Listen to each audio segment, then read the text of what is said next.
Hello everyone and welcome back to 5 Minute News, all the news you need and all the time you have.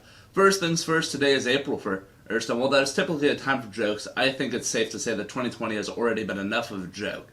But I did find it rather interesting to look at the history of April Fools, and I swear, none of this is a joke.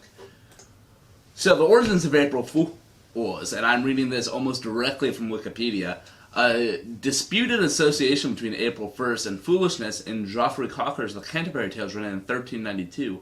In The Nun's Priest's Tale, Concholar is tricked by a fox on Sin March begun on 30 days and 2. Readers apparently understood this law to mean 32nd of March, also known as April 1st. However, it is not clear that Cocker was referencing April 1st, since the text of The Nun's Priest's Tale also states that the story takes place on the day when the sun is in the sign of Taurus Hadron 20 degrees and 1, which cannot be April 1st, apparently. Modern scholars believe that there was a copying error in the extant manuscripts and that the Cocker actually wrote Sin March was gone. If so, the passage originally meant 32 days after March, once again, April 1st. Thought that was just cool. Moving on to what you are expecting, the virus. This week is very much second verse, same as the first, third, fourth verse, same as the first, as it's kind of just repeated itself a lot.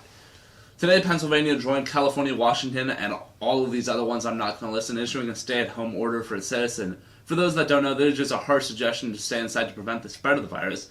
Flattening the curve is the main idea, that is to spread out the infection so that medical staff don't get overwhelmed, which leads to a lot of problems. Despite these efforts, many hospitals are still facing severe mask and ventilator shortages, which is gripping the nation's hospital and medical staff. Some people have even knitted their own masks and donated them to hospitals to help, which, while not as good as a surgical mask, is still better than nothing, in which some hospitals are being forced to use, or I guess not use.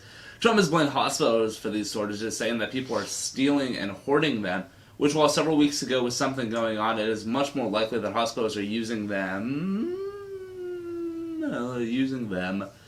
Many masks are supposed to be single use, however, lots of hospitals are being forced to reuse them, as a lot of people have been stating out loud this week. Even if people were stealing masks, that doesn't change the fact that hospitals still very much need more of them and ventilators.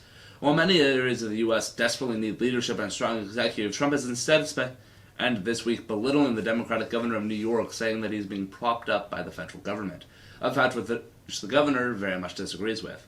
Several governors have come forward and said that they have been trying to get masks only to find themselves bidding against other states, which to say the least is not ideal.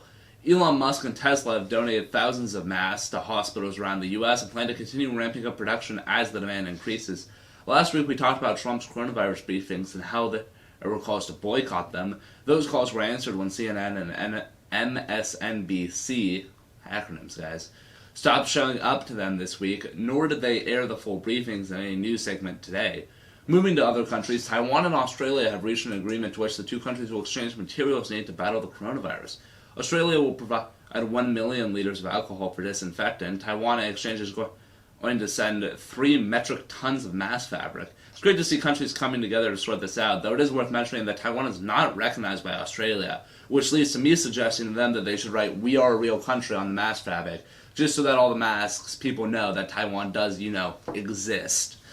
China, speaking of Taiwan, is back to being China again. A scientist who warned about the dangers of the coronavirus and a student who was critical of the government's response have both gone missing this week, and sadly there isn't really any other information besides the fact that they've disappeared into the same hole that so many others do. Remember last week when I said the stock market could be recovering or it could fall again? Yeah, time did tell this time, and it's fallen. Despite the stimulus package passed by Congress and signed by Trump, this is the worst quarter one on record, and the stock market continues to dip once again. That's been fueled this week by Trump. He said that if only 100,000 people died, that would be, quote, a good job, which everyone unanimously agrees would not be a good job, and is a lot less than ideal, though it is unfortunately uncharacteristically realistic for him.